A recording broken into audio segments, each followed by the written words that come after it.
Hello बच्चों, आज हम कक्षा 7 का पाठ 4 हास्य बाल कवि सम्मेलनम शुरू करेंगे।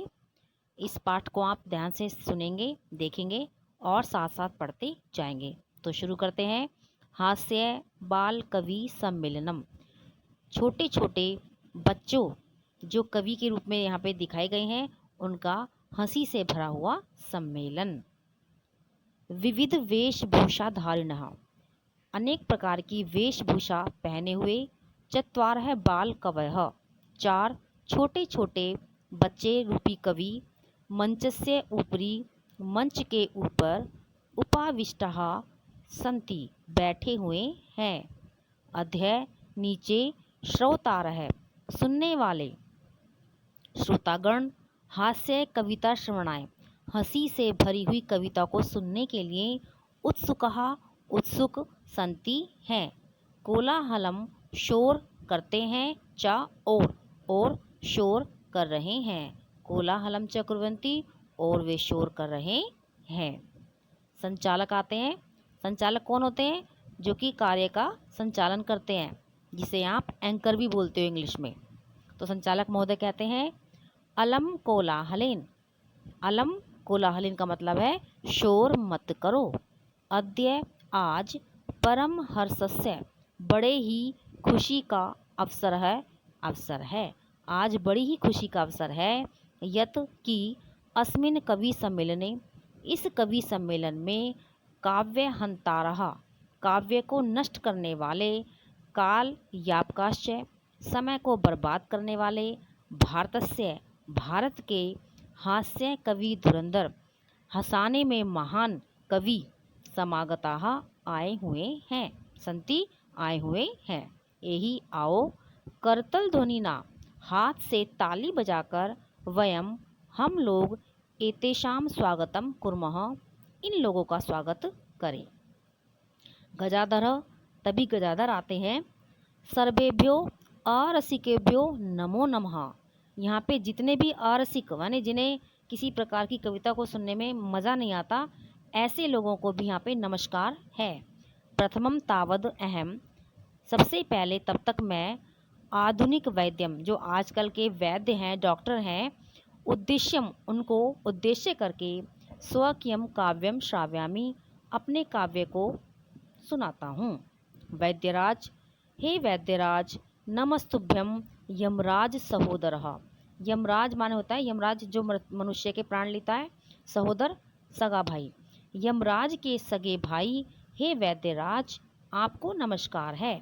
यमस्तु हरति प्राणान, क्योंकि यमराज तो केवल प्राण ही हरते हैं हमारे, जबकि वैद्य डॉक्टर तो प्राण भी लेते हैं और धनानि च, धन भी ले लेते हैं। अर्थात डॉक्टर प्राण भी ले लेते हैं मनुष्य के और धन भी दोनों ही ले लेते हैं।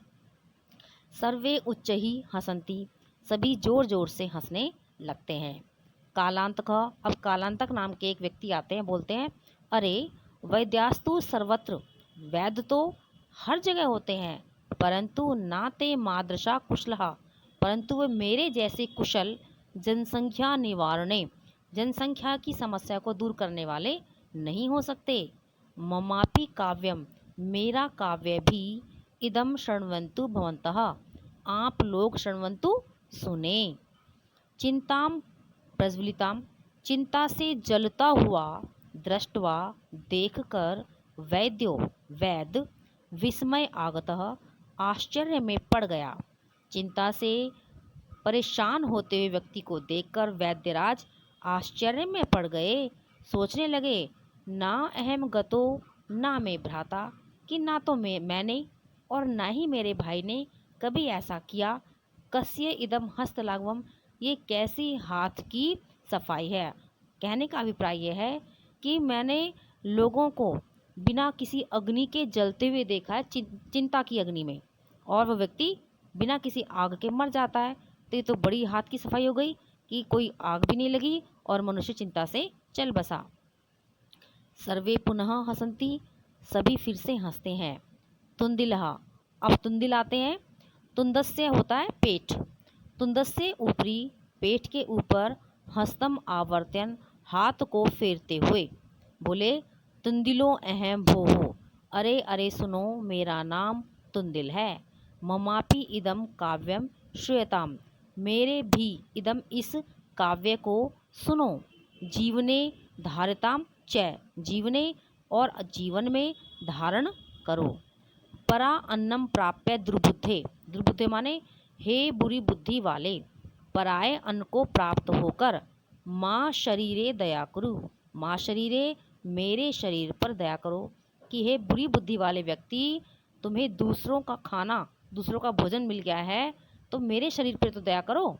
क्योंकि परा अन्नम दुर्लभम, इस संसार में सबसे ज़्यादा कठिन चीज़ है दूसरों का भोजन प्राप्त होना। लोके शरीराणी पुनः पुनः, जबकि शरीर तो हमें बार बार प्राप्त होता रहता है। कहने का अभिप्राय यह है कि फ्री का माल मिलना बड़ा मुश्किल है, लेकिन ये मनुष्य का शरीर हमें बार बार प्राप्त होता रहता है।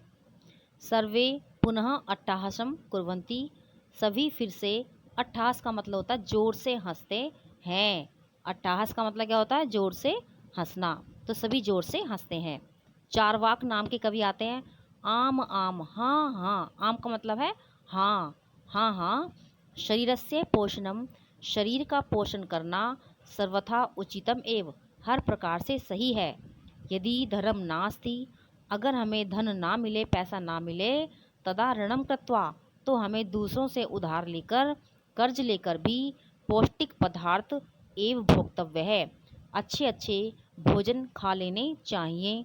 तथा कथ्यति चारवाक कवि, तथा इस प्रकार से कथ्यति कहते हैं चारवाक कवि।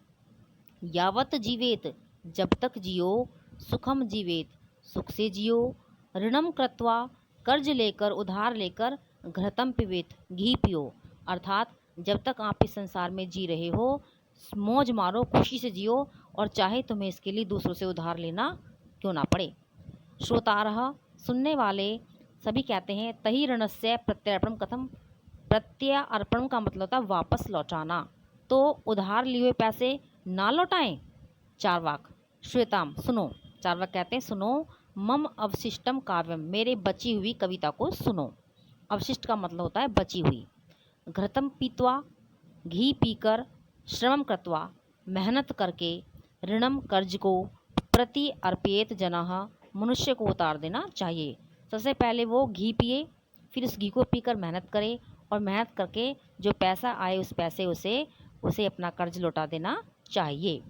काव्य पाठ श्रवणेन, काव्य के पाठ को सुनने से, उत्प्रेरित हुआ एक बच्चा, बालको अपि, एक छोटा बच्चा, आशु कविता रचति, जल्दी से एक छोटी सी कविता बना देता है, हास्यपूर्वकम च श्राव्यति, और हंसते हंसते उसे सुनाता है। बालक कहता है, श्वेताम श्वेताम भोः, अरे अरे सुनो सुनो, ममापि काव्यम, मेरी कविता को भी, गजाधरम कविम, कवि गजाधर को, चैवम तुंदिलम, भोज्य लोलुपम, भोज्य लोलुपम, भोजन के लालची तुंदिल को, कालांतकम, कालांतक को, तथा वैद्यम, और वैद्य को, चारवाकम च, और चारवाक को, नमाम्य अहम, मैं नमस्कार करता हूँ। यहाँ पर जितने भी वो लोग आए हैं जिनमें गजाधर कवि हैं, तुंदिल हैं जो भोजन के लालची हैं, कालांतक नाम के कवि हैं, वैद्य हैं, और जो चारवाक हैं, उन्हें मैं नमस्कार करता हूँ। काव्यम श्रावित्वा, काव्य को सुनकर सभी हा हा हा इस प्रकार से हंसते हैं, कृत्वा करते हैं, हंसते हैं। अन्य चापी, और दूसरे लोग भी, हसंती हंसते हैं। सर्वे गृहम गच्छन्ति, सभी अपने घर चले जाते हैं। इस प्रकार से इस पाठ में छोटे छोटे बच्चों ने कविताएं बनाई हैं, और उन कविताओं पे सभी लोग हंस रहे हैं, क्योंकि उनका अर्थ कुछ और का कुछ और निकल रहा है। इस कविता में केवल हंसाने के लिए बच्चों ने ऐसे ऐसे श्लोक कविताएं बनाई हैं, इसीलिए इस पाठ का नाम हास्य बाल कवि सम्मेलन रखा।